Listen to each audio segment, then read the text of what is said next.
As an Italian wine ambassador, I should technically be neutral when it comes to Italian wine regions, but I'd be lying if I said Piedmont or Piemonte in Italian wasn't my favorite. Not only is it the first place that I really learned about wine, but it's also, through sheer luck, the place that I feel has some of the best wines in the world almost 10 years later. The name Piemonte refers to its location in northwest Italy in the glorious foothills of the Alps.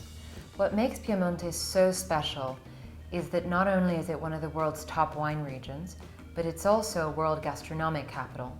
As home to the white truffle, Piemonte is equally famous for its food and its wine, and in truffle-crazy Asia may even be more famous for its food. But back to the wine.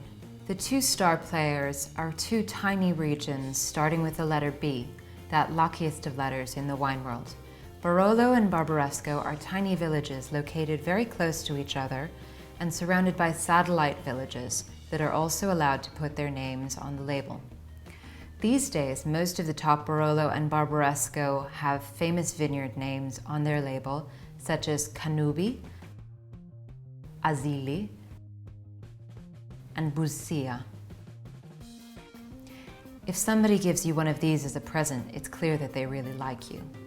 Barolo is the more famous of the two, known in Italy as the King of Wines and the Wine of Kings, thanks to its popularity among the nobles of Savoy, the original rulers of Italy in the 1800s.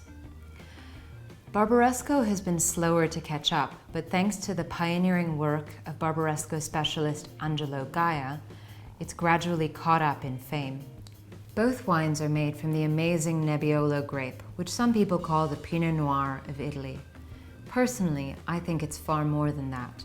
While Nebbiolo shares its delicate red fruit aromas with Pinot Noir, it has a combination of fresh acidity and grippy tannin, that substance found in wine and tea that makes wine feel textured or rough in our mouths. Together, these make it a little bit too intense to enjoy when young, but help it age gracefully for decades. But Piemonte is more than just Barolo and Barbaresco. Its other two famous red grapes are called Barbera and Dolcetto. These are great everyday drinking reds, and some producers are making more polished, ambitious versions. I think of them as like yin and yang. Barbera doesn't have as much color, but it has lots of acidity and not that much tannin, while Dolcetto has darker purple color, not that much acidity, but loads of tannin. So I like to pair Barbera with fatty dishes like roast pork or duck, where it helps cut through the oiliness, whereas I pair Dolcetto with tougher dishes like beef or game. Finally, a quick word on white. Piemonte has two famous ones. Gavi di Gavi is the most famous one, and it makes a clean, refreshing wine that's a great aperitif. Arnese is a more delicate floral wine that can also be made in more serious styles. But my lesser-known favorite is a grape called Timorasso that can make a golden, rich wine that actually makes a perfect pairing for lots of Chinese appetizers, although it's harder to find in the market. Summing up, Piemonte is the land of truffles and wine. Icon wines like Barolo and Barbaresco, more gluggable reds like Dolcetto and Barbera, and also some interesting whites like Gavi, Arnese, and that sleeper hit Timorasso.